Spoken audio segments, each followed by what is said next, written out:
And we are live.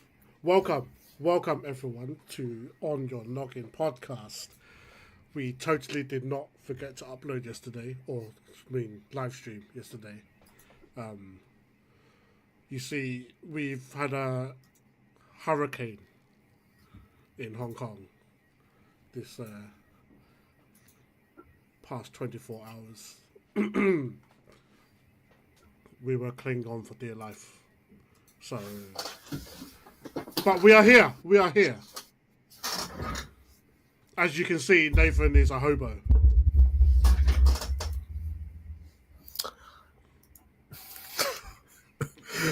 Uh-huh.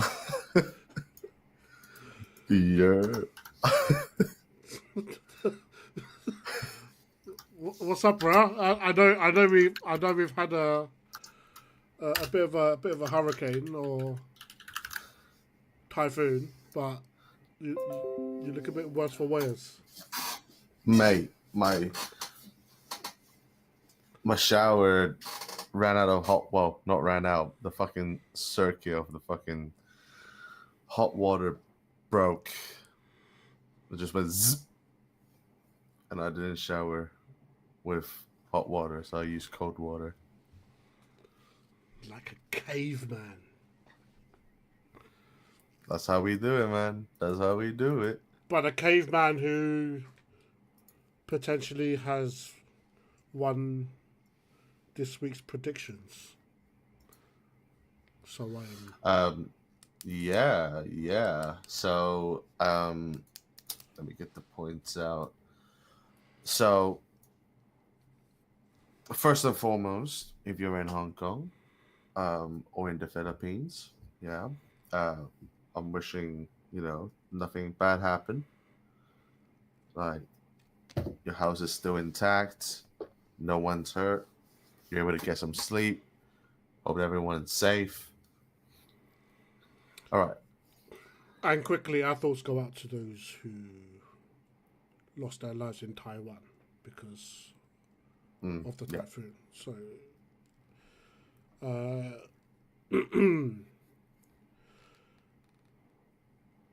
we shall continue as scheduled. Hope everyone's safe and managed to see through it at least in APAC. So let's get started. Yeah. So, wow, what a week! What a very interesting week of football.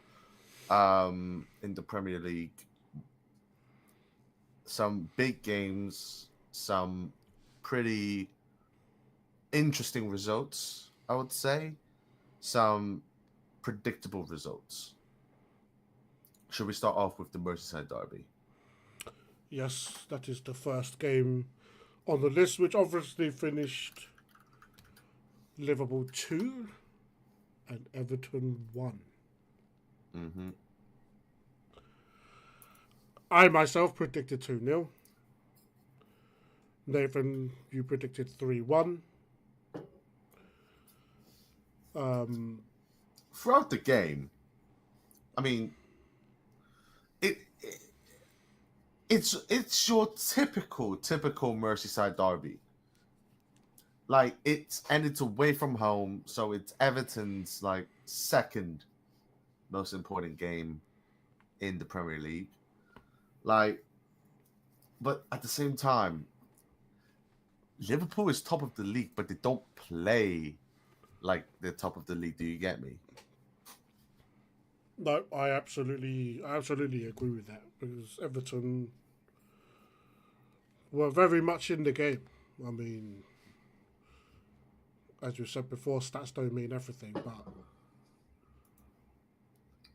it wasn't like Liverpool dominance, was it? I think I remember a period of time Everton was in control, especially when it came into the second half, where I don't specifically remember what time it was, but there was definitely at least 15 minutes of dominance from Everton, which then led to that goal that they scored in the 58th minute.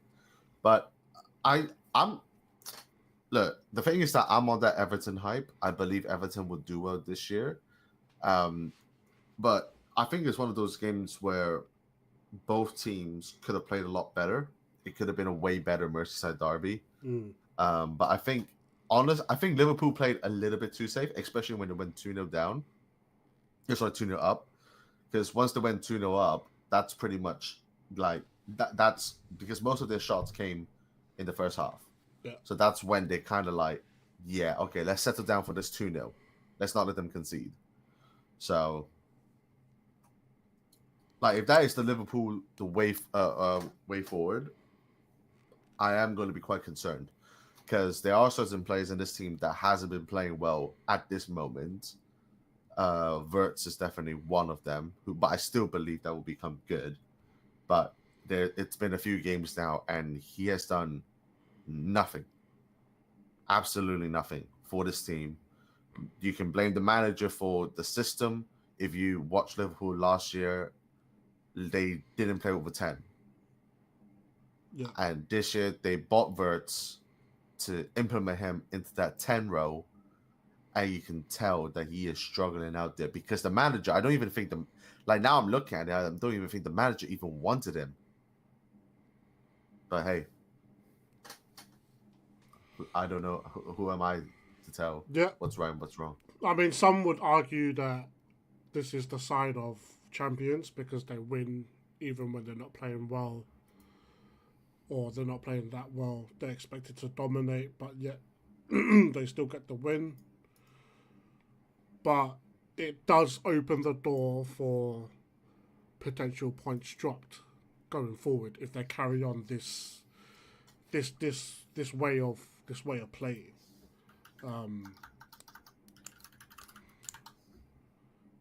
You know, especially when you've got the likes of potentially like Arsenal on nip, who will eventually or should be nipping on their heels, but you know we'll come to that result a little bit a little bit later. But realistically, Liverpool have opened some breathing space for themselves.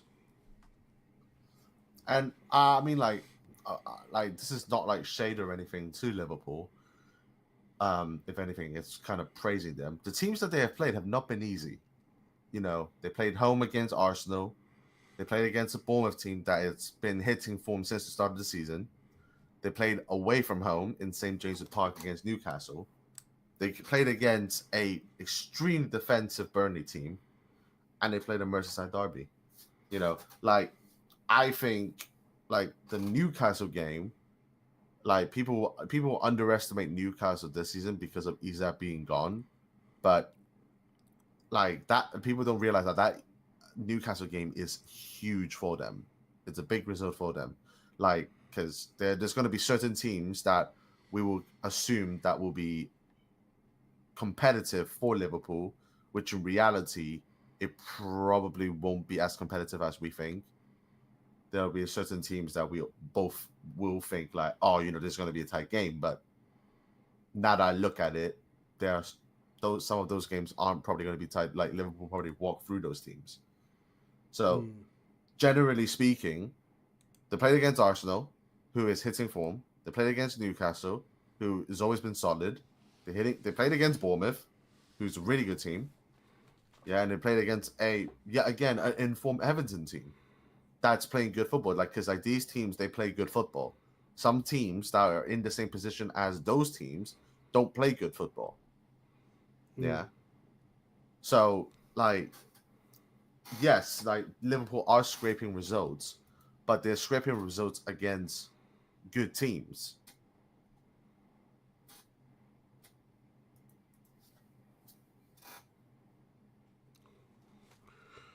Yes, yeah, fair enough. I mean, I wouldn't say it's the hardest start to the league, but yeah. Well, what would you consider as like a tough start? Man United.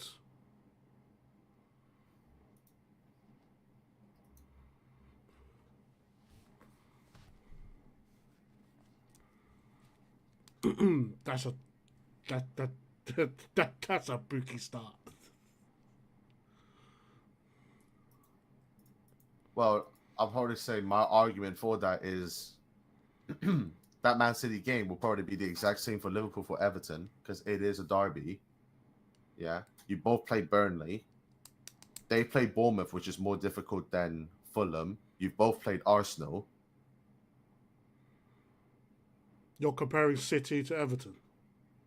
Well, not as in like the impact of the game.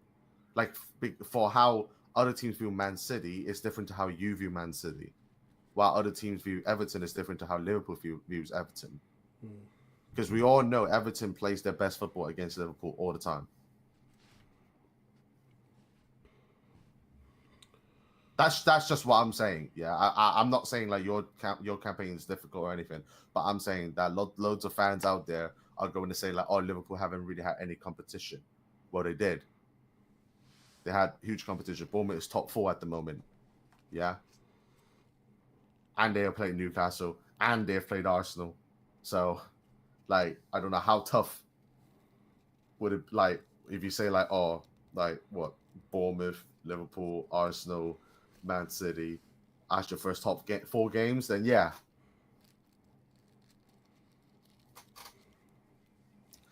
So yeah, so in this prediction, we both predicted a win for Liverpool, Benny with a 2-0, and myself for a 3-1. So we both get 1 point, which then leads to the second game, which is Burnley Nottingham Forest, which we probably really won't really get too much into this because well, on the real, I haven't watched this game, so I can't really talk much for it. But it is a great result for Burnley. Both Benny and I we predicted wins for Burnley, so but it ended as a draw for Burnley against Nottingham. So that's a great result. That's all I can say. Yeah. Why do I have you down as 2-0 Nottingham?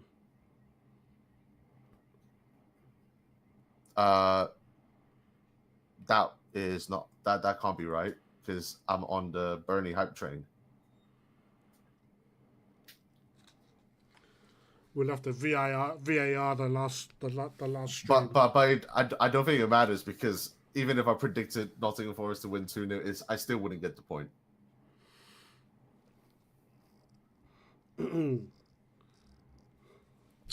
That is true.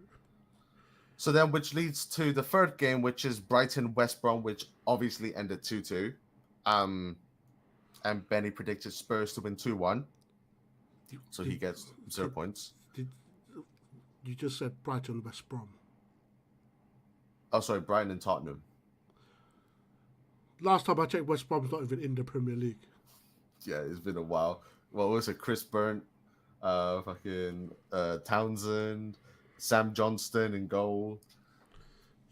Jesus. Yeah, Brighton Tottenham end up as 2-2, and I predicted a draw as well as a 1-1, but I didn't anticipate how bad that first half would actually be because I thought this 1-1 is going to be a very good game of football.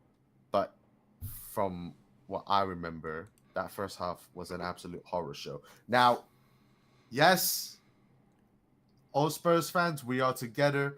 This is a rebuild. It takes time. You know, we're here for the long run. Yeah, Daniel Levy is gone. Ange, I loved you, and he went to Nottingham. Yeah, it's a fresh new start. So our expectations need to be lowered compared to previous seasons with world-class managers. So I predicted as a 1-1.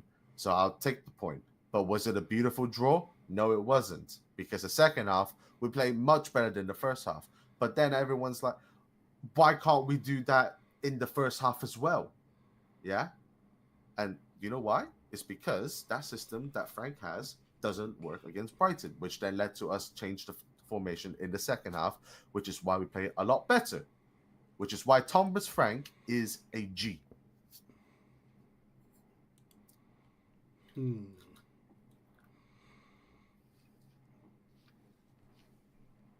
know if you have any contribution to this, Benny, but have you seen the game? I mean, you guys did have 63.9% possession. Yeah, don't let that distract you. That 63% possession, it's all just passbacks. Sideways and backwards. Yep. Yep. We build it from the back by bringing it back But saying and that, not going forward. You have 44 touches inside the opposition box. Yep. As I said, we have this possession, but we don't do anything with it. Because what we do is that our players are towards like the edge of the 16-yard box, and they cross it in, and then like one of our players picked it up, hold the ball, pass, and we just get intercepted.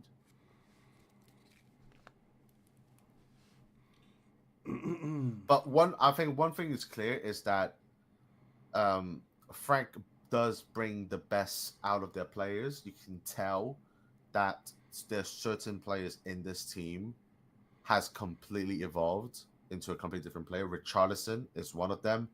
He is looking really good, even though he doesn't really score many goals. Like, you can tell that he's playing for this manager so passionately. And like, I know, like, in the summer window, I wanted him gone because, let's be real, his injury record wasn't really the greatest. And he's really the only player that can get us some decent money. But now I'm looking at it and look at his performance this year. If he can keep, you know what? I'm not saying that he should be playing every single game, but if he can play 75% of the games this year, I'll be in love again. Like the moment that he arrived at Tottenham when he first joined, it will be the exact same feeling. Oh, I think there's a player in. I think there's a player there. He's definitely lost a lot of pace compared to when he was at Everton. That's definitely due to injuries, but the work rate, the stamina, his strength, even like I'm quite surprised with his one-touch passes, one-touch shots. Like his immediate like decision making is quite clean, and that's something I haven't seen from Richarlison since the 1 month period where he was just absolutely insane for us, and then he got injured and he was never the same guy again. But yeah, would I say it's a well-deserved draw? Yes. We were the better team in the second half. Brighton were the better team in the first half. Yeah, it is what it is. But do you think, as a Spurs fan, do you think it should have? Do you think this should have been a routine win? I think we should have won it. Yes, because we need to be winning these sort of games to target for top 4, or some Spurs fans believe we can win the league, which I think you're absolutely delusional. But we're not far off. We're 5 points behind first place. Yeah. So at this moment, yes, we're in the title charge, but it's these sort of games that we need to be winning, even like the way Liverpool does it. Just grind it out and just get the win and call it a day. It doesn't matter how good the beautiful has to be. But as I said, this is a new manager with a bunch of players that have a lot of redemption to make. Yeah. Kolo Muani is injured. Yeah. That man has no redemption. Yeah. Because he never respected us in the first place. But the likes of Odegaard, the likes of Bergvall, Paulinho, who got rejected by Bayern Munich, which is why he's on loan. Yeah. Romero, Udogie, Jed Spence. Honestly, when Jed Spence came on to play that left back replacement for Udogie, that's why we won the game. It's because he played there. Like all of that changed because we made a change in the left back. And I'm looking at Udogie right now, and I know my boy has had a tough injury, because he got injured, recovered a bit, and then got injured again. But at this moment, I'm looking at Spence, and I'm like, he should be our number one. Like, he should be our starting fullback, period. It doesn't matter where he plays, left back or right back. He needs to start game in, game out, because he is one of the fastest right backs in the world. And he's also very strong, and his one-on-one defending is incredible and is extremely underrated. This is a player that I would say if he plays in, game out, he'll be the best right back in the league. Better than White, better than Frimpong, better than anyone. Because Better than Frimpong. yes, he's as fast as Frimpong, but he's defensively sound. You got that 99 pace, yeah? Well, on FIFA they don't rate him that much, but if you watch his games, you can tell he's extremely rapid, extremely rapid. Yeah, and his defending is incredible. Like people just look past that as if like, oh yeah, that's just a player that played in France, played in Italy for half a year, and came back and decided to be a squad role player. He needs to be a star player in this team. Yeah, but and not just because he's a great player, but it's also because he's English. Yeah, currently in our team, we don't have any great English players that's at their prime. Spence is in his prime right now. He can play right back, left wing back, right mid, and right wing. Call him Mr. Versatile. Well, Thomas Frank's the one that sees him day in, day out in training, so he must have his reasons. Torres Frank? Who the fuck's Torres Frank? I said Thomas Frank. No, you didn't. You said Torres Frank. Yes, I did. Get your ears checked. Again. Check the VOD. Check the VOD. That's the second time I've said this to you today. But Thomas Frank sees him in training day in, day out. So he must have a reason as to why he isn't in the first name on the team sheet in the fullback position as of yet. Maybe because, like, Udogi recently just came back. So maybe they wanted to play Udogi just to warm him up a bit. But I'm like starting like as a starter, I was like a little bit skeptical. But people don't. But like, here's the thing: I know he lost a lot of pace as well, Udogi, for his injury. Like this is why Angeball was quite dangerous. Is because the injuries that our players got are all hamstring injuries, which means that they can't run as fast as they can, and it's recurring. Udogi had like 3 injuries last year, and all of them were hamstring injuries. Van der Ven basically had like he was out for 4 or 5 months last year from a hamstring injury. So what Frank does is he prevents these players from making big runs, which is why we're quite composed, which is why we're quite possession based. But if you watch like Brentford last year, they were a very quick team, especially their wing backs and their wingers. Yeah. So they're gonna maintain these players, especially now. Making sure that they don't get injured, unless you're injury prone like Muani. So like you can't help that. And we still have players out injured for a while. Dragusin, Madison, that's definitely out for the rest of the year. Rest of the season. Kulusevski could be back by February. Dragusin is still out.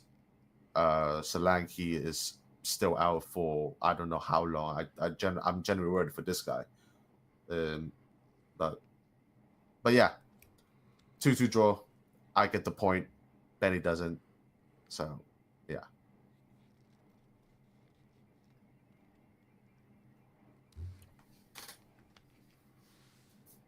Next.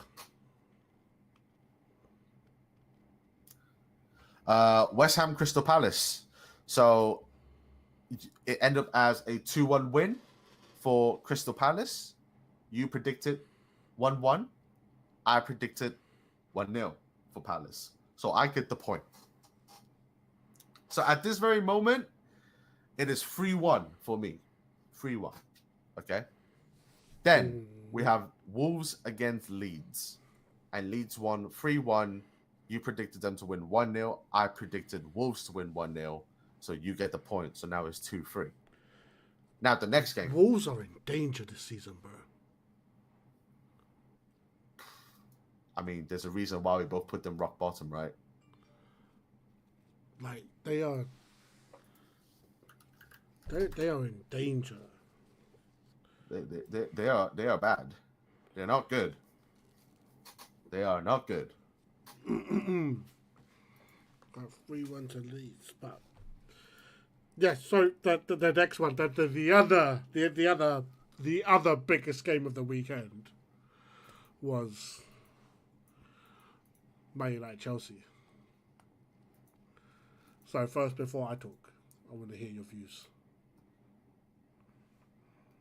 First of all, other big game. What do you mean? The other biggest game of the weekend was Man United Chelsea. Okay.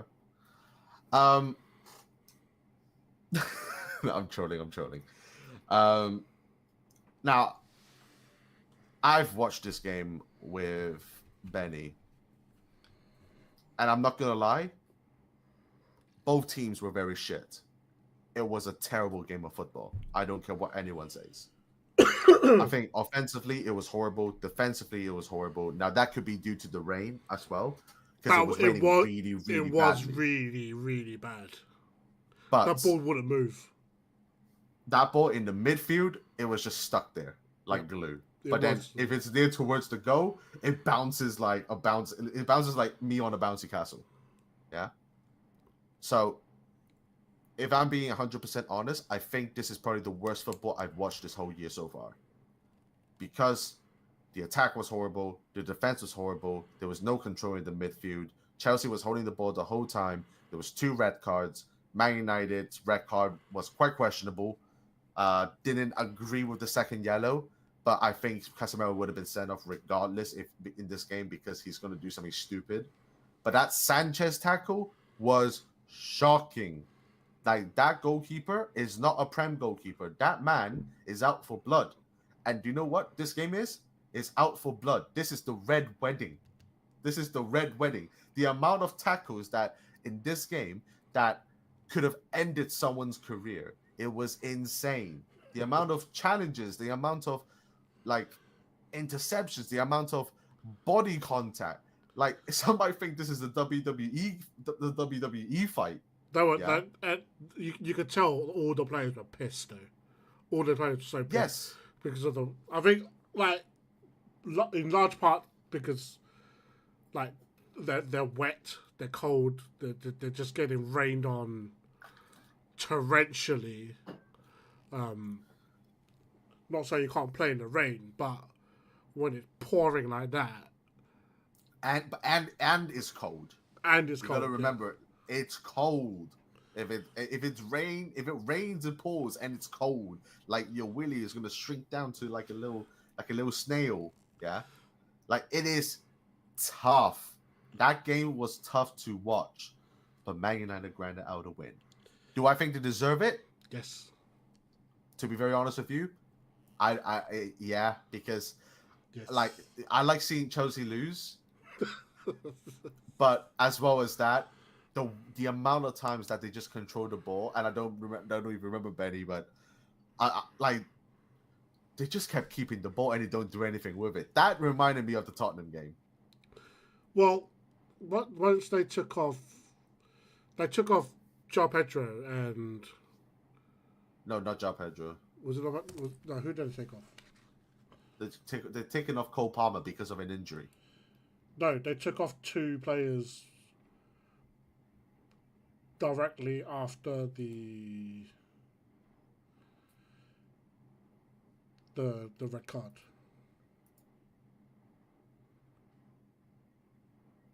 Oh my god, Benny! I thought I just refreshed the page and I saw that we got 501 dislikes, but it was just another video previously that merged together into one screen and then like it loaded. I thought we got hacked.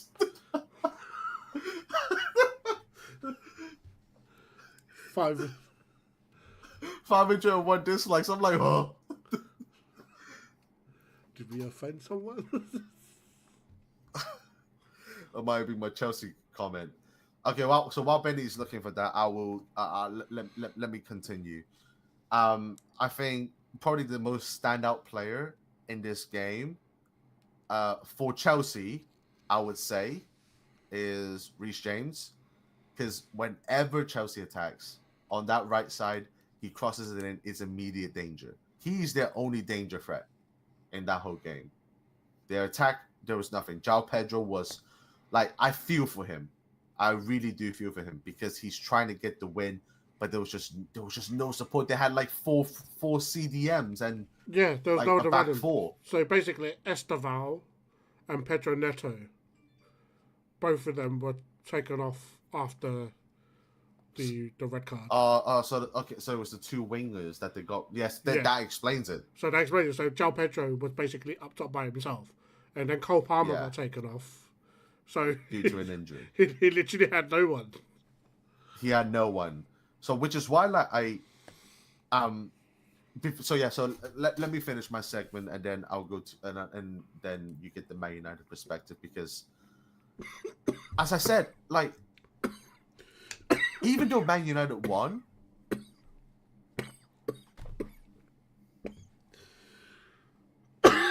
you good, bro? Went down, yeah, went down the wrong hole. Oh, okay. So I did say Man United deserved the win, but there's a part of me that also said that they still played shit. That was not a good win. That was not a good win. And Sesko was really suspect in this game. I'm starting to really doubt him because he cost you guys a lot of money. And I know he's from a new league and everything. And I've said my comments in in previous podcasts that you guys should have gone for Gyökeres instead of Sesko. I think I'm looking back at that and I'm now even more certain that Benjamin Sesko isn't the guy for you guys. Yeah, but that's a moot point. No, but throughout from the start of the season to now. That's a moot point because Gyökeres wanted to go to Arsenal. But that's a different comment. That is a different discussion. All I'm saying is right now that your team brought in Sesko into this club and he's performing shit. It's been 5 games. Yeah. It's early days. And how much money have you guys spent? You need, like, in this game, I'm expecting Sesko to do bits. Yeah. Especially against a Chelsea backline of average Premier League defenders. Like, if you look at this Chelsea team, I don't even know half of the players in this team. Most of them are youngsters. They're only, like, the centre-back pairing is Tosin Adebayo, who is a Fulham reject, and Chalobah, who had one good season with Crystal Palace, then was recalled back to Chelsea. Yeah? And Benjamin Sesko, who's been playing in the Champions League, for a good RB Leipzig team, can't go through that. Like, you look at Benjamin Sesko, the way he controls the ball, even his ball movement, it's shocking. It is shocking. Everyone's ball movement was shocking. Mbeumo, no. That is absolutely false. Mbeumo's movement in that game was pitch perfect. And you know that. The way that he broke through and created that chance for Casemiro to score, it was good.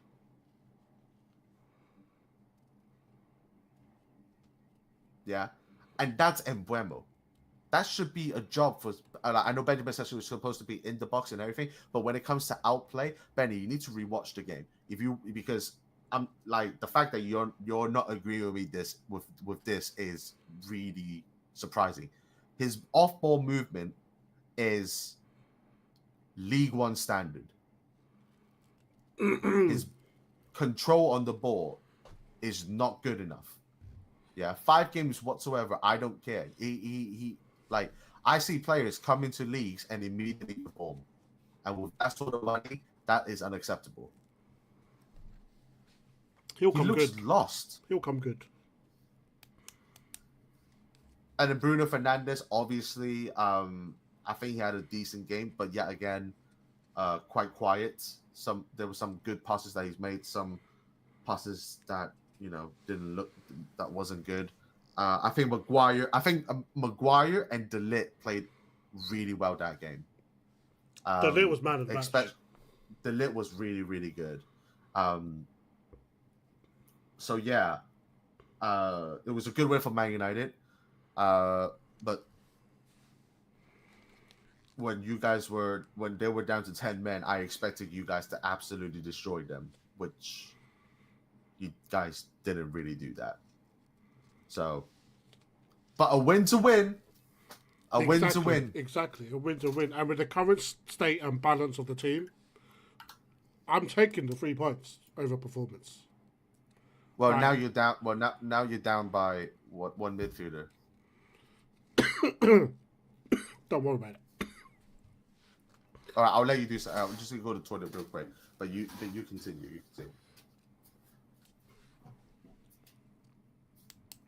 But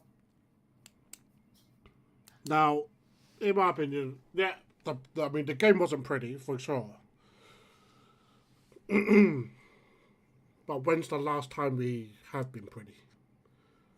Okay, we had a good first game against Arsenal on the first side of Premier League. The first half against Burnley.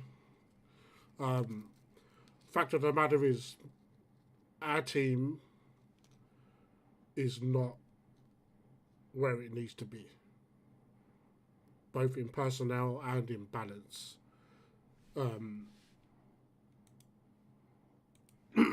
Our team is just simply not where it needs to where it needs to be.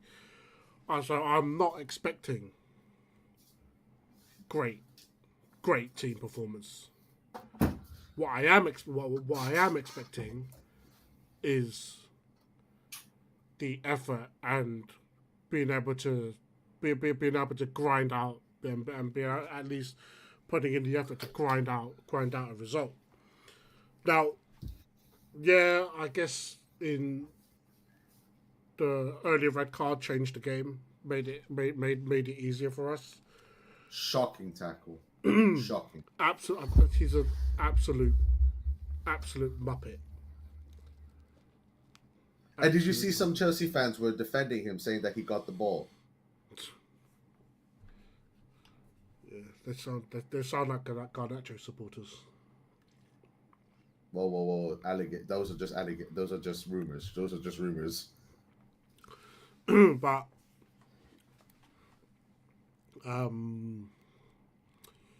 yeah, I agree. We should have pushed on. We should have tried to push more. But I think, like, we definitely were hindered by the conditions. Honestly, if that was a sunny day in Old Trafford, like you usually get in Manchester, that's not true, by the way. It could have been different, but look, needless to say, Delet was my man of the match. I think Mazraoui coming back from injury and playing that right wing back position is a huge difference for us. Dorgu is continuing to improve game by game. Midfield, like I have nothing to say about the midfield. Like there's been no change in our midfield. What midfield? Exactly. There was no midfield. Exactly. So that's no different from when we started the season. So until that changes, it's like there's really nothing to say. Mbeumo, fucking quality player, absolute quality. Like probably. I'm starting to fall in love with him. Did you see his baddie? Oh yeah, gee. Again, yeah, that guy's got bunda.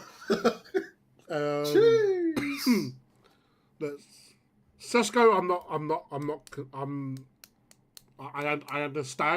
I understand the comments about Sesko. I'm not overly concerned. I do honestly think that the more balanced this team becomes over the next transfer window, also the more structured and more balanced we will be in terms of the way we provide service. I have something I want to add. I'm having a wild prediction, and I saw the way you looked earlier, so you for that. Yeah, rolled your eyes around. I think Benjamin Sesko will be benched, and then Cunha is going to be your main striker with Bruno Fernandes in the other cam position. And you're going to bring that Brighton player. Belieber. Yeah, and you're going to bring in Belieber as a centre mid pairing with Ugarte. Or Menu. No. Mainu's going out on loan. He's going to go to like a Villa or something. Nah. There's rumours that Sabi Alonso at Real Madrid likes Menu. That actually could work. And That actually could work. And he would consider a swap with Camavinga. That. Okay, yeah. I think that's fair. That would work. That would work, innit? Yeah. But those are rumours. Like I don't. Oh no, my one's facts. No, I'm kidding. But anyway, and then so Seska, I'm not overly concerned about. Cunha, great to see him back. Like he's nice to see. At least towards the end of the game, some of the runs he was making.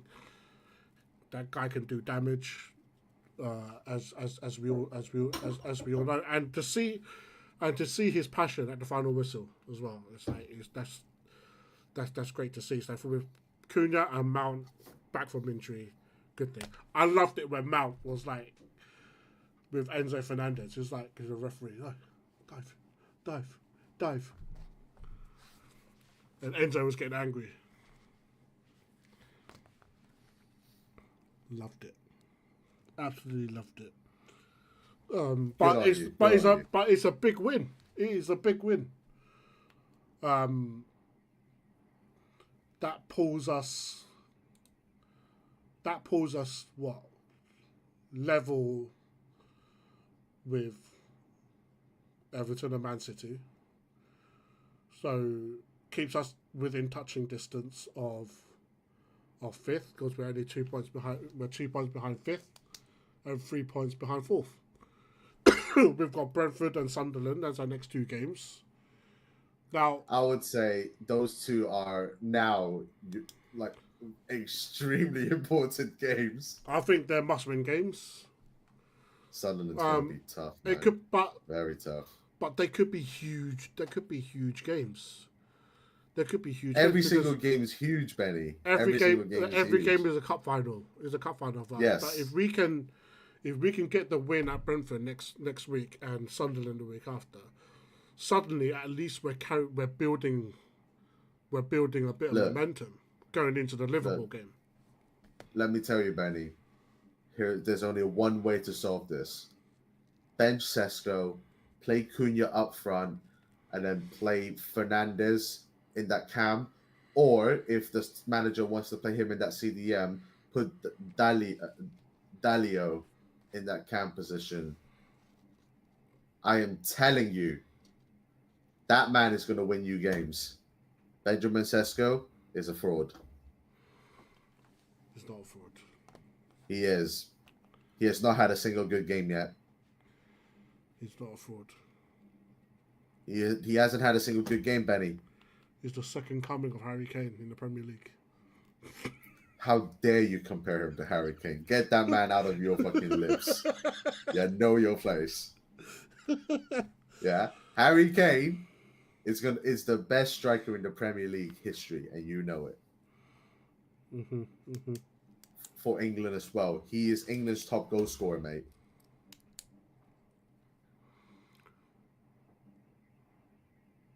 England's, yeah. History of the Premier League, I'm not sure. That's not. Well, he's already number two. He's number two. It's not as clear cut with Premier League. He's number two. Top goal scorer of the Premier League. He's number two. Playing for a little tin pot club like Tottenham. Behind Alan Shearer?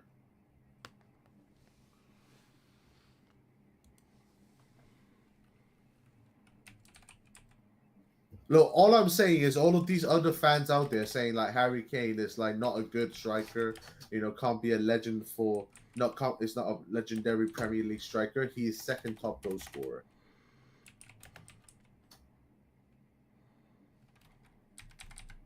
Don't quote me on that, by the way. It is Alan Shearer, yes. By how many goals? 30 something? 47. If Harry Kane comes back to the Prem, plays for Tottenham under Frank, in 3 years' time, he will score 40 something goals, and people are going to put respect on his name. Yeah? Your fucking Thierry Henry's, your Didier Drogba's, your Wayne Rooney's don't even come close to what Harry Kane has achieved as an individual striker. I would argue that Rooney has achieved more. Well, trophy-wise, I'm talking about individual. But Harry Kane is only 5 goals ahead of Rooney. Yeah? So And he's still playing. So saying that... And he's still playing. So?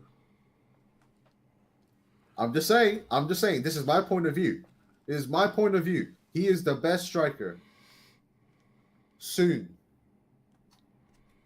People underrate Harry Kane so much. When he now plays for Bayern Munich, they now realize that this guy is world class.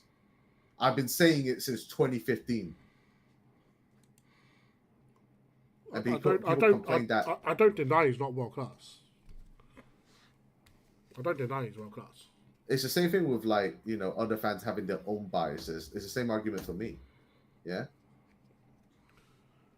You're going to say Rooney, and I'm going to say Harry Kane. And that's fine, right? That's okay. Yeah, you're entitled to your opinion. Yeah, but exactly, you're entitled to your opinion. Yeah. No one's right and no one's wrong. Yeah, it's your own little world that you live in. Yeah. In the end of the day, I'm the only living thing that I know I'm alive. And the rest of this could just be a simulation.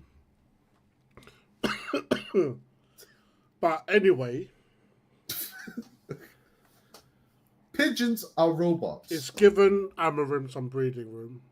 I still back the manager. I still wanted to do well. End result was 2-1. I predicted 2-1. So give me my 3 points. Okay, you can get your 3 points, big man. You can get your 3 points. I predicted Chelsea to win 3-1. Now, is that a wild thing to say at the time? No. But when the first second of that game started, I immediately knew I made a mistake.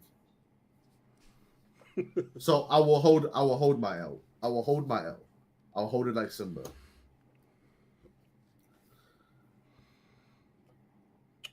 And then Fulham, Brentford. Yeah, don't really talk much about that. Ended up being 3-1 to Fulham. Benny predicted 2-2, and I predicted 2-1 to Fulham, so I get the point.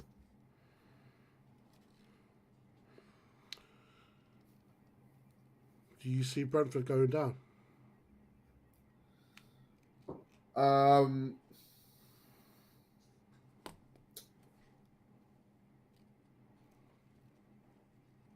don't know. They've lost so many key players. Yeah, but they still have so many good players in the team. I don't know. I mean, Brentford are sitting 17th at the moment. Yeah. I still think 3 losses, 1 draw, 1 win. I'm still certain Wolves is going to go down, and so is Leeds. But I'm not really sure. So we've got Aston Villa, West Ham, and Wolves in the bottom 3 at the moment. Wolves with 0 points, West Ham with 3 points, Aston Villa with 3 points. Yeah, the West Ham games were pretty much all battered, right? They got battered most of their games. Yeah. And a mysterious 3-0 win against Nottingham Forest, by the way. Like, jeez. Wolves is literally 5 L's. West Ham is 4 L's, 1 win. Villa is 2 L's, 3 draws. So that would mean that Aston Villa will be the only big club left in Birmingham area if Wolves go down. Good. Get those Brummy boys down. So Next game, Sunderland, Aston Villa. Yeah, this is what I call a good game of football. Very good game of football. I enjoyed it from minute 1 to minute 75 because I have to give the account to Benny. Talk about it's my account. Yeah, I know, but I was like, oh wait, you want to watch it now? Okay. But yeah, it was a great game of football. I think, regardless of what the stat says, Sunderland were by far the better team, hands down. I'm serious. I'm on that hype train for Sunderland, by the way. They are playing attractive counter-attack, pressuring football. And Aston Villa can respectfully hold that. That's all I have to say. Oh, yeah, by the way, that red card was a very silly red card. I think that's what I would include. I don't know what's his name. He starts with an R. He's the left back that used to play for Atletico Madrid. I forgot his name. But yeah, very silly man. Fell to the ground from Matty Cash and then stuck his legs out and stepped on him in the groin area, which, as a man, that is a very precious part, and you can't do that. It's against the man code. Yeah. No. So yeah, I've lost a lot of respect. You got to be very careful with these things, man, because who knows what will happen. But like 2 great goals, by the way. That Matty Cash screamer. I mean, it wasn't a screamer. The goalkeeper just punched it in his own net. I don't know why he punched it. He should have just caught it or pushed it out, but he punched it into his own net. So Benny predicted 1-0 to Sunderland, and I predicted 2-1 to Sunderland. So no one gets the points. Do you have anything you want to add on this game, Benji? No. Even though it was 1-1, it was one of the more exciting games to watch. You are correct. Like, more exciting than like the top 6.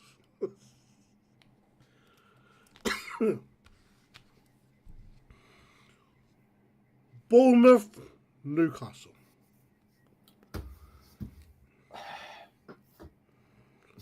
I have questions. I have questions about Newcastle. I mean, I know Bournemouth has been in form since the start of the season, but Newcastle, they claim to be the top 5 team. Couldn't break through.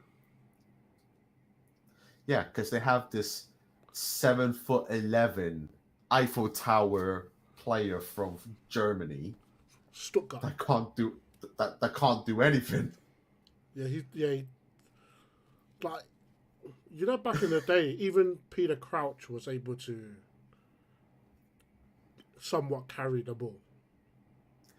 But you know what's interesting about that comparison is that I think, like, I'm just going to call him Workhorse because I don't really know his name. Yeah, so like Watermada. Yeah. I'm going to call him Wout, yeah? So, like, Wout seems like he knows what he's doing, but he doesn't do it. But Peter Crouch doesn't know what he's doing, but he does it. That's the difference, yeah?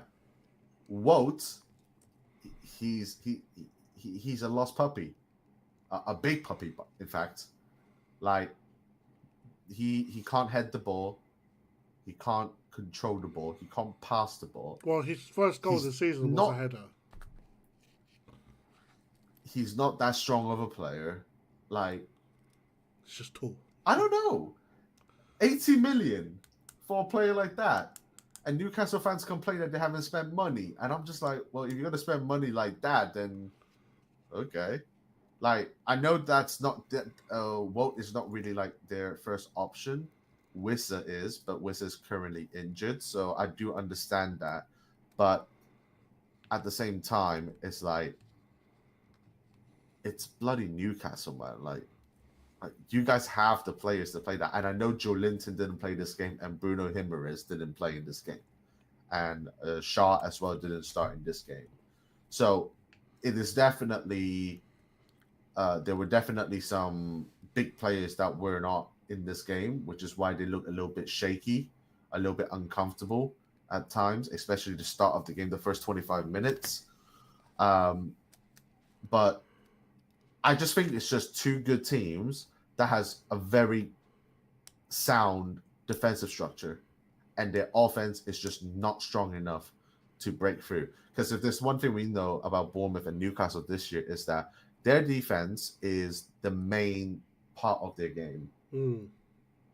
Yeah, and that's what keeps them from winning. That's what leads them to getting points from draws and wins. So I think Newcastle has like 3 draws this season.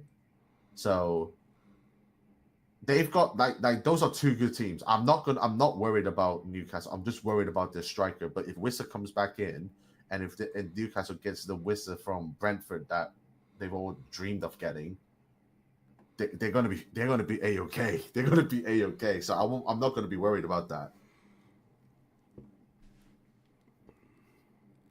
So yeah, I think it was I honestly I think it was a well-deserved draw, even though it was pretty boring at parts. But it's always like throughout this whole game, it's been very intense. Newcastle have a very big team. They have a very tall team. Yeah. Botman, Walter Moda, Dan Burn, Joe Linton. Yeah. They're like the modern day Stoke. Wasn't there like a stat where the average height of Stoke City while they're in the Premier League under Tony Pulis was like 6'3"? yeah, it was something insane like that. Like yeah, it was incredible. Madness. But yes, so prediction wise. Oh, me? You want me to go? Yeah. Okay.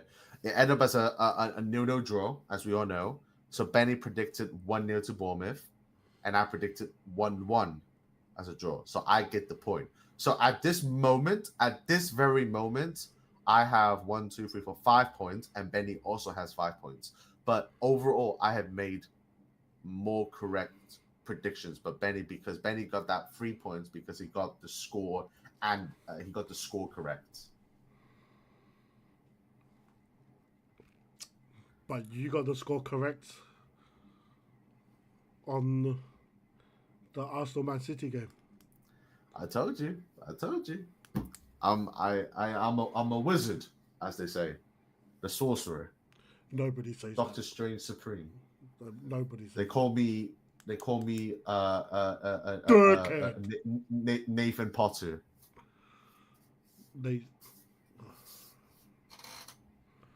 Yes, mate. Nathan Longbottom. Any long stuff.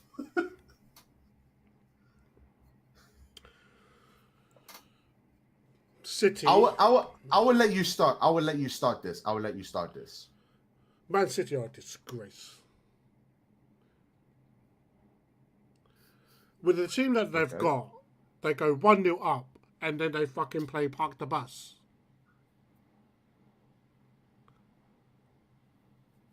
Bruh. This is pet ball.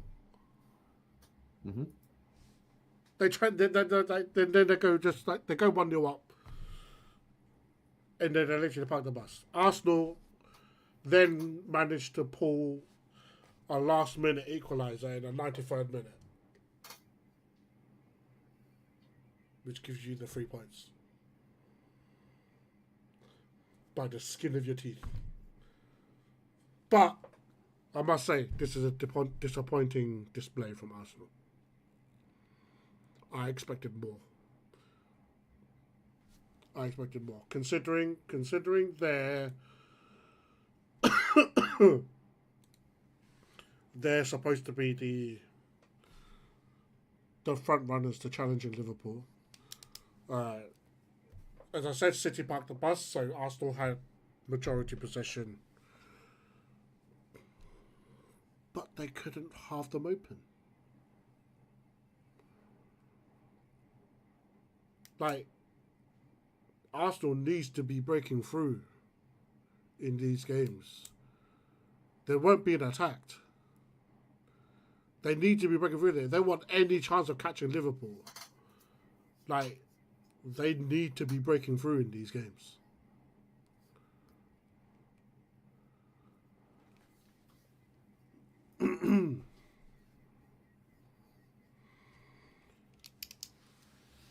And Madueke is injured. Hold. sorry. Okay. I'm going to absolutely, completely disagree with what you just said by saying that Man City's a disgrace. Okay? I want you to know this first. Ryan Diaz is a new player in this team. Rodri came back from a very long injury. Yeah? Doku has never been in form for this team. Phil Foden is not a right winger. Yeah? Kushanov is not a right back. And O'Reilly is a youth player that's playing left back. What is Pep Guardiola supposed to do with that? Phil Foden does play right wing. First. I think he's better as a cam. He's better as a cam. Yeah, but you're saying he doesn't play right wing. He does. He does play.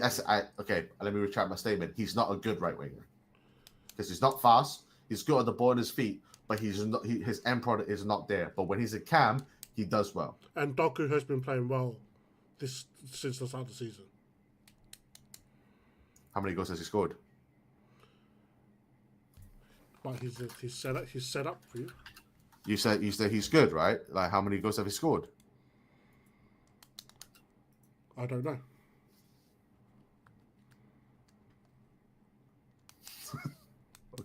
Okay. But I know he's got two assists. Two assists. I saw him penetrate Man United to get to set up Haaland. Do you wonder is that because that Arsenal's defense is better than Man United's defense, which is why Doku is able to do what he does against you lot compared to Arsenal? There's definitely an argument for that. Yeah. You're not, because I'm telling you right now, Timber is 10 years, like 10 times better than Dalot. Oh, 100%. Yeah, so there we go. There's our argument, case closed. Okay. So, this Man City team right now, it's going through a phase where they don't know if they're ready to rebuild or if they're ready to just commit. Yeah. I don't blame Man City for playing the way they did this whole game. Yeah, because they're the ones that scored the goal. Only in the second half, that's when they fully parked the bus. Yeah. But if they don't have their best players available, how can you play your best football? Correct? They don't have a right back. This whole team, they have Rico Lewis, but he's not. Wait, is he right back? Yeah, they don't really have a right back in the whole team. Yeah, Nico Gonzalez also just recently came back from a long injury. I don't know why they're not playing Savinho. Yeah, but clearly there are other options that they might think it's might be better options for them. Yeah, John Stone's also currently recovering, which is why Guardiola is playing in the left centre back position. But if you're comparing with Stones with the partnership of Ruben Diaz, is one of the world's best. Yeah, but Guardiola has been playing left back pretty much the whole time for Man City, and I'm pretty sure this is one of the few times that he's playing centre back. So it's tough to criticize Man City for performing like this, but this is just another regular defensive-minded team display comparing to any other teams that does this in the Premier League. Because if we're saying that, then we should be saying it's a disgrace that Burnley has done that against Liverpool, and then Liverpool score in the last minute. Yeah, everyone in this, that's not a fair everyone predicts Man City to not win the league this year. So how are we giving Man City this sort of expectation that they can't perform like this? Yeah, and if anything, you blame Arsenal for not attacking better, being in better positions, and making the right choices to score more goals. You cannot blame the team that is trying to grind out at least a 1-0 win or a draw.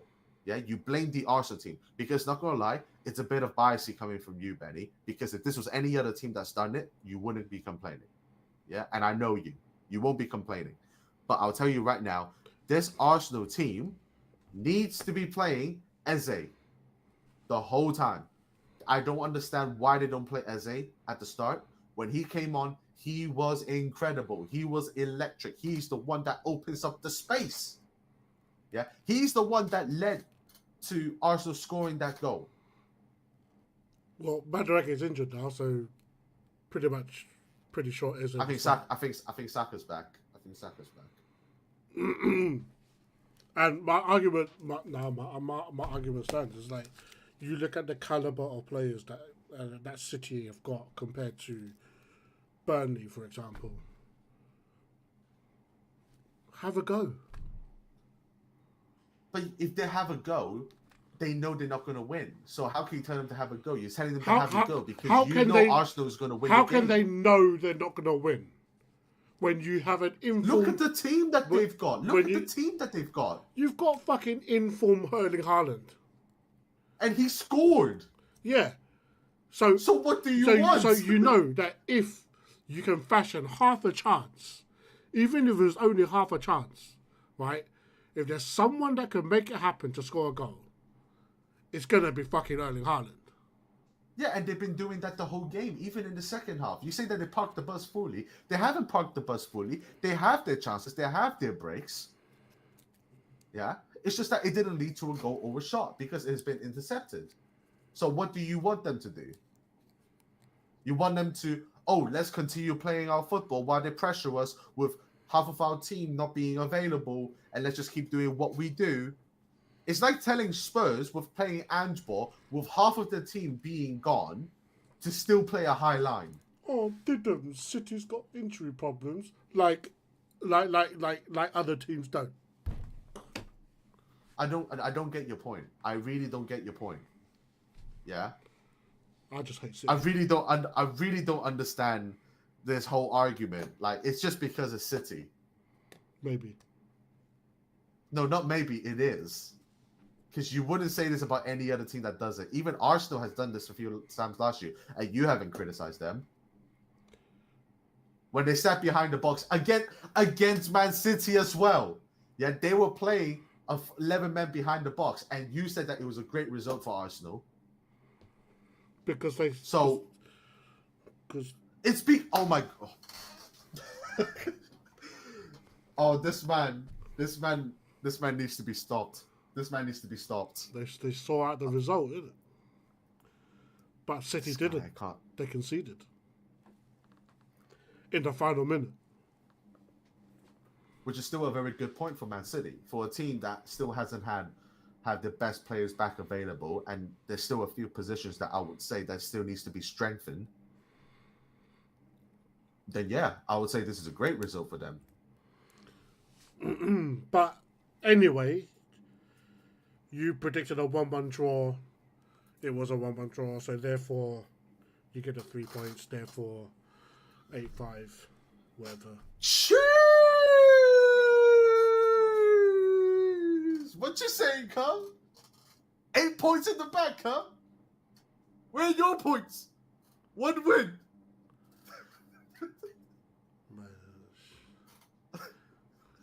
Do that again. I fucking dare you. I fucking dare you. So currently in the table, I wish I could show you, but maybe in the future. I am currently with 4 points with a goal difference of 14, and Benny's on 1 point with a goal difference of 11. So I'm currently first place. Where's the goal difference coming from? So it's the points that we gather. So the one, and then the 4, 3, and then the 1.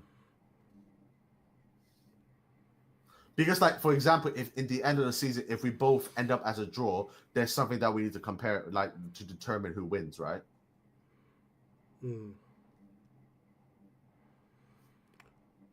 Wait, and 4 points and 1 point is the weekend as a whole.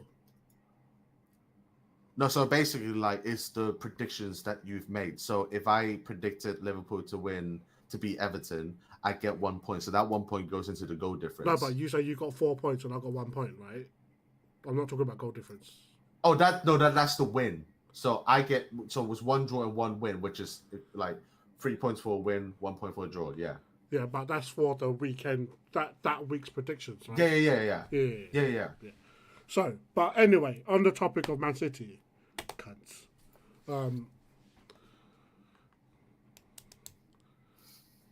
There's something interesting I wanted to bring up. Oh. Do you think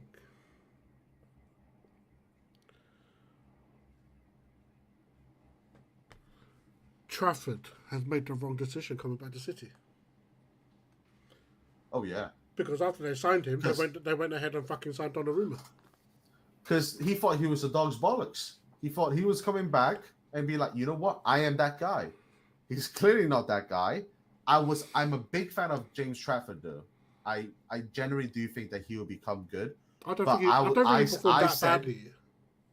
Oh no, he was bad against Tottenham. That was his first game and it could be his last.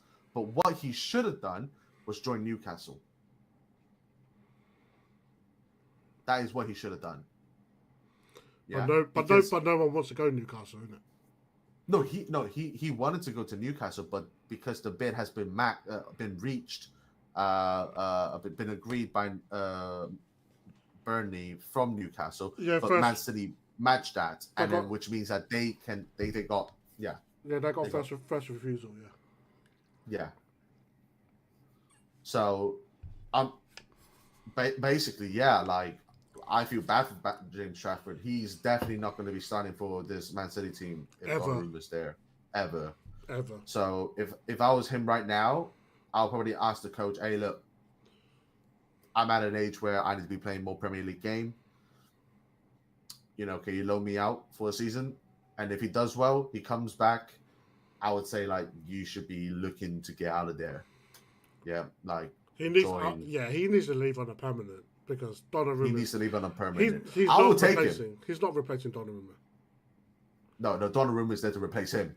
Yeah. Yeah. So I would gladly take him. And I feel like he's a sort of player that I think will thrive for a team like Spurs quite highly. Actually, I even think for you, man, until you sign Layman. What's his name? Layman.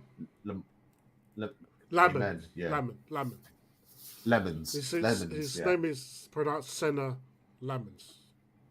Lemons. Okay. So, look, but Lemons is a young keeper. Is a young keeper. Lemons is older than James Trafford. Yeah. What? By a year or two? About a few months. Right. So imagine them two battling it out. I haven't seen Lemons enough to determine if he's good or not. So I haven't seen it yet. Nor have I. But no, you have not, Benny. Don't lie to yourself. I haven't. I should have. But I think he should get his chance. I reckon it'll be after. I have a feeling it'll be after Liverpool. Or he might get into no. Because Liverpool signed that other goalkeeper last season, but the Georgian goalkeeper, but he went back on loan back to Valencia, and then this year he's a permanent signing to them, and he's like 23, 24 years old. So he's an established Georgian international goalkeeper. So they're not going to be signing any goalkeepers anytime soon. Yeah, I still think Newcastle because Ramsdale is not a permanent signing. He's on loan. And Pope is getting on age. He's like 33 now. I still think that will probably be the ideal decision to go to Newcastle or Spurs if we decide to get a goalkeeper that focuses on building it from the back, good pass on the ball, good control, and relatively calm. Because Vicario is the complete opposite of that. He's just a pure goalkeeping, goal-stopping goalkeeper. He is like a David De Gea, like type of goalkeeper. Yeah. Well, he's been pretty good for you guys, isn't it? Yeah, that's why I'm saying like he should go Newcastle instead, because Newcastle is a big enough team for a player like him to join into a community in Newcastle and be loved and worshipped by the Newcastle fans. Yeah. And mind you, the Newcastle English players there, they're all still very young. Lewis Hall, Mascali, Livramento, Anthony Gordon, like James Trafford would just fit right in. I'll tell you who needs James Trafford. Chelsea. But they got like 9 goalkeepers. They got 9 of every fucking position. Yeah. Oh, seeing the fans boo Garnacho on the weekend was love to see it. Love to see it.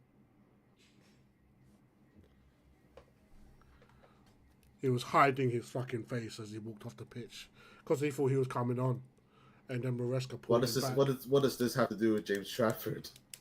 No, it just popped into my head. Oh, okay. I thought you were about to build up something to James Trafford. I'm like, oh.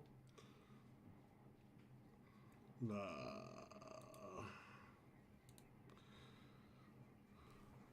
Right. Next week's predictions. Are you writing it down this time? I'll let you handle this segment.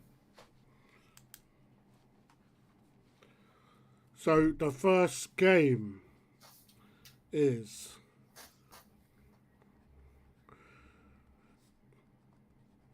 Brentford at home to Manchester United. Oh, that's tough. That is very tough. Because the only win that you have this season is against a 10-man Chelsea team. I'm still very worried about your midfield, especially you don't have Casemiro in that game. The only win of the season. Who else did you beat? Burnley. Yeah, your only win of the season, yeah. Fulham. You didn't beat Fulham. Was that a draw? That was a draw. 1-1.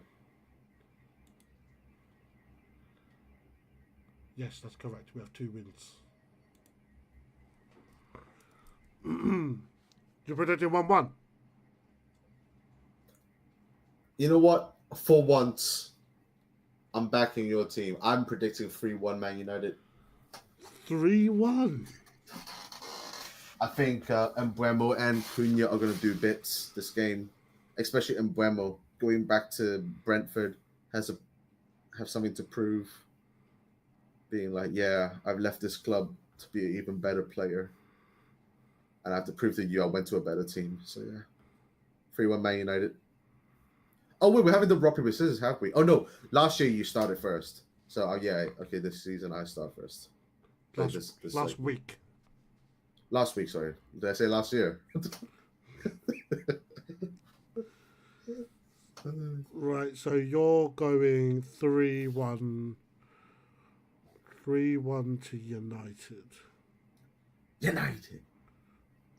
Don't let me down, Benny.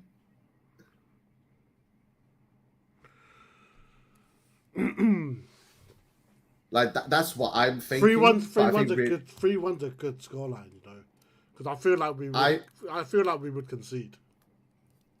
Yeah, I think realistically it could be a 1-1, but I'll give you a benefit of that. I'll give you a 3-1 win because of disrespect to you guys last week.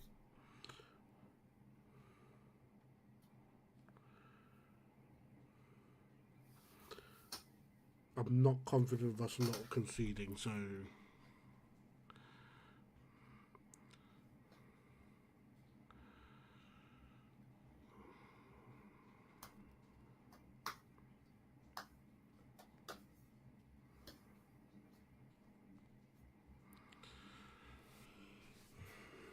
Two one. I'm going 2-1 Man United.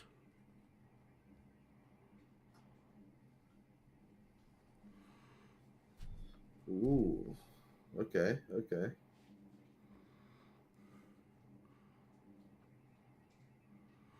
Or should I go 2-0? Kind of. Yeah. I mean, you can make the choice. Don't think too much about it. Believe your gut. Like trust your gut.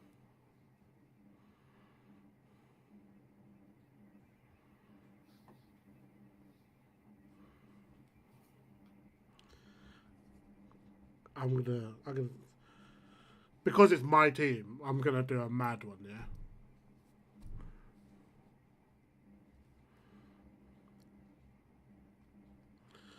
I'm gonna go 3-0 United. Okay. Interesting. Wait till you watch Brentford batters you like 5-0. I lie. You'd be like, what happened? I lie. I'm going 2-1. Okay. Right, Chelsea versus Brighton. Yeah, you start this one. Chelsea, Brighton. Ooh, ooh. Ooh.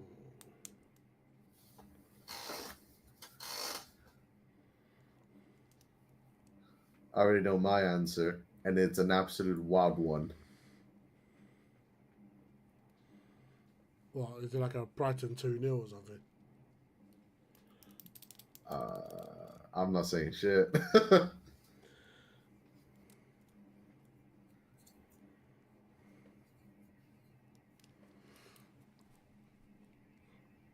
This could be a draw. Don't think too much about it, Benny. Just go with your gut. What is the first scoreline that you think of, and then you just say it. 2-2.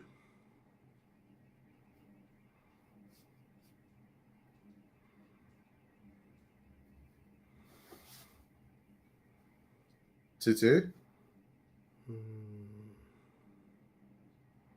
Are we taking 2-2?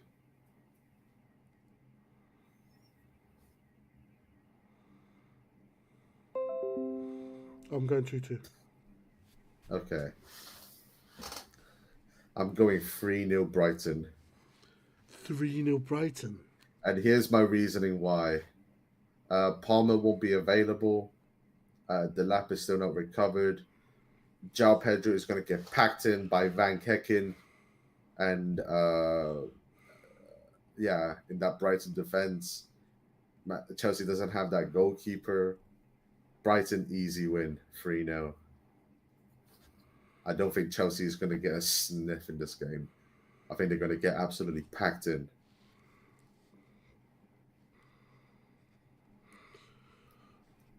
Palace, Liverpool.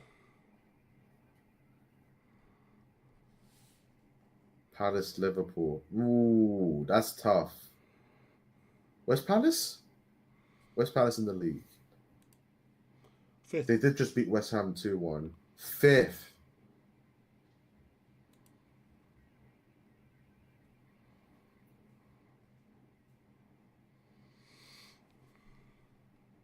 You know what? I think it's going to be another 1-0.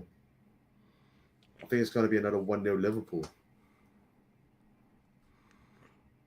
1-0 Liverpool. I've predicted 3 away wins at the moment. I am not on a good record.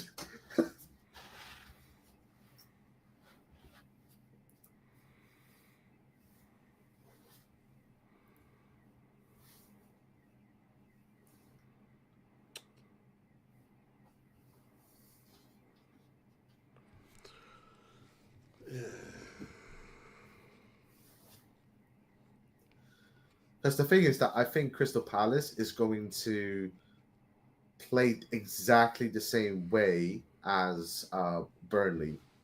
I just hit them on the counter because Crystal Palace does have that ability, and they've done it already against Liverpool in the Charity Shield to get the win.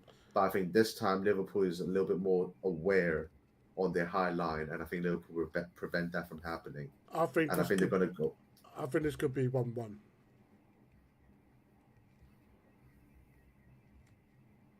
Okay.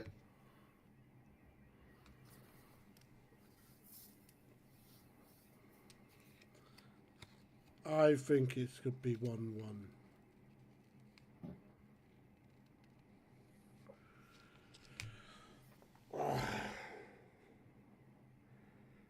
No, actually, 2-1 Liverpool.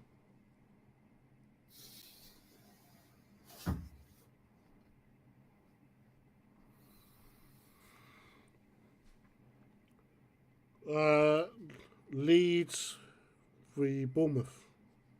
Yeah, your pick first. Leeds v Bournemouth. I can Please, see that. please don't pick the one that I want. 2-0 Bournemouth.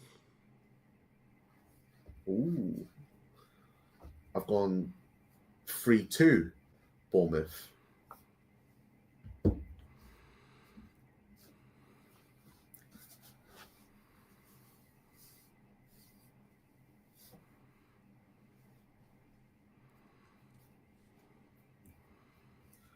You've gone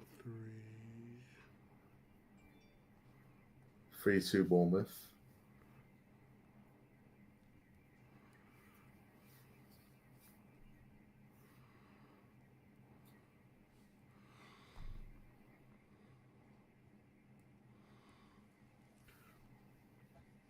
Man City Burnley. 0-0. 0-0. Man City's going to get a taste of their own medicine against Arsenal. From the get-go. From the jump.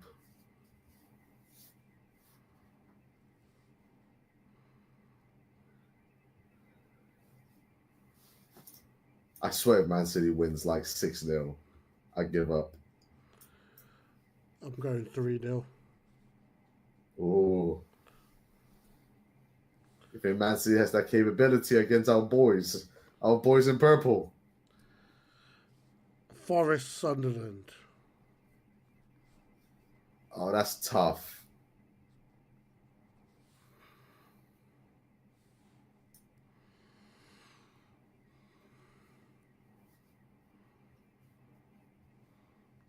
Forest Sunderland.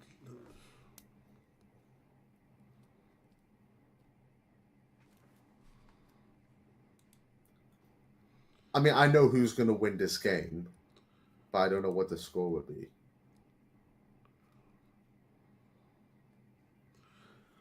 I think potentially 2-0 Sunderland.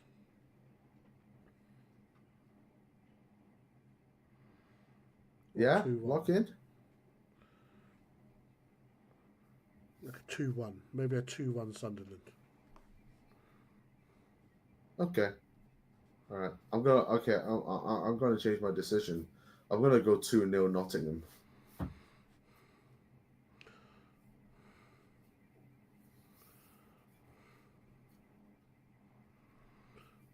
2-0 Forest. Okay.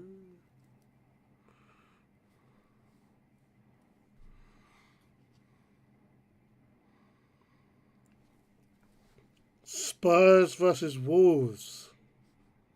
Oh mate, it's either gonna be a draw or it's gonna be a high score. I don't think we'll concede. Because I don't think Wolves have that sort of attack to be our defense. I'm gonna go 4-0 Tottenham. 4-0 Spurs. I'm gonna go 3-0 Spurs.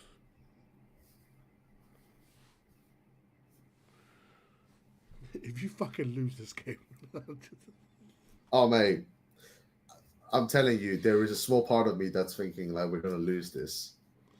It's the perfect moment to get absolutely annihilated and mauled by the Wolves. Right, Villa versus Fulham.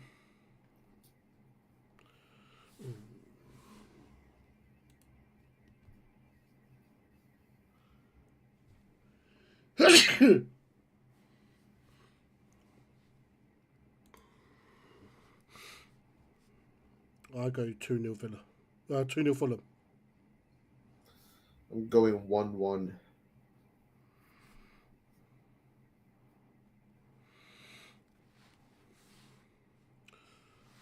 And then Newcastle versus Arsenal. Oh,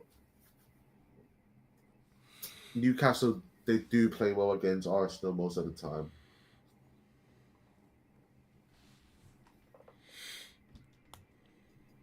And if Saka is not back and ready and fit ready to play in this game with Fellaini Well, either way, he's only out, just returned, so he's not going to be match fit. you know what? I'm going to go against my gut. I'm going to say 2-1 Newcastle. I feel like it's going to be one of those games where Newcastle scores 2 set pieces and they're going to be 2-0 up, and then they're just going to defend. And then Arsenal is going to get like a goal out of nowhere. So 2-1 Newcastle.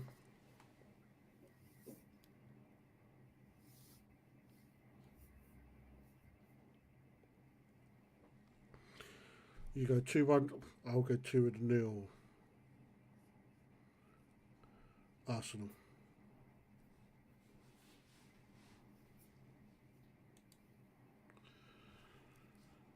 Everton versus West Ham. Woo!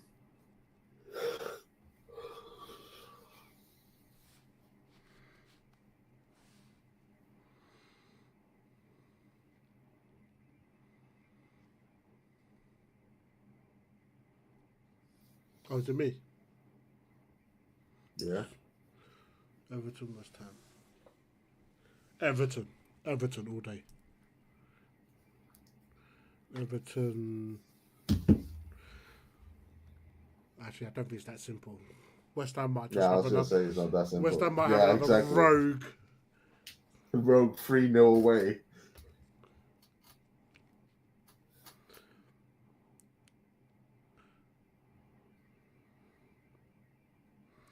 Let's go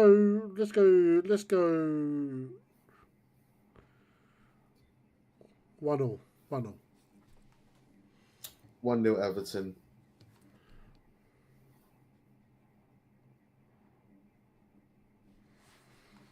And that is that.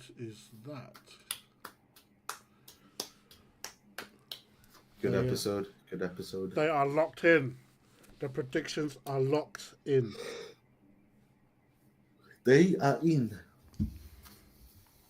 I repeat, they are in. Right, so we should be back on schedule for Tuesday next week, I believe, right?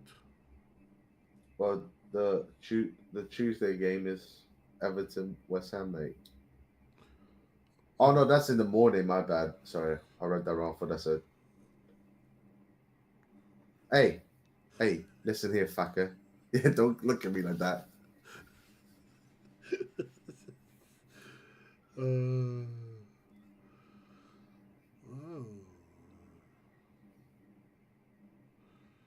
You boys have Champions League next week as well. Wait, who do we have? Bodo Glimp. Ooh, it's kind of a rivalry now. They're not. Because they hate us. Yeah, they're not pushovers. Yeah, but we beat them and then we won the Europa League. Champions, ole, ole, ole. Champions, Shut up. ole, ole, ole. Killjoy is not impressed. Of course she is. She's never impressed with anything, mate. Look at her. Right, that brings us into the pod. to the end of the pod today. We salute you all, and see you on the next one. See ya. See ya.